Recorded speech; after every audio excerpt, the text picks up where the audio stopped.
Hey, this is Kyle King, Metro 57. I want to speak to you about the difference between working apartment property management groups versus working with owners. So I'm a contractor that does maintenance or updates, CapEx updates on apartment complexes. Typically, I deal with property management companies, and these people are not typically the owners. They are just employees of property management groups, so they come with a separate set of circumstances. But in the case of working with owners specifically, one, you have to understand that owners are usually financially motivated from every conversation, so you have to talk about the checkbook often.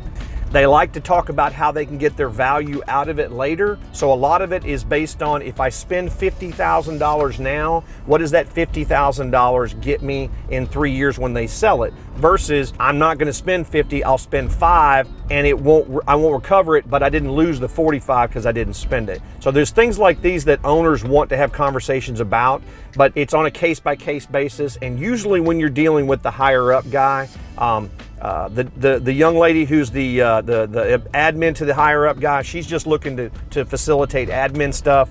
But in the case of the owner, he likes to talk, is that 50 grand in the dog park gonna get him value versus, did I put a $50,000 improvement to my pool, because the pool might get him an investment return, because when he sells the apartment, that the pool is right there off the leasing office and people are buying that experience when they come and rent. So if I can help, give me a call. Love to help you out. Kyle King, Metro 57.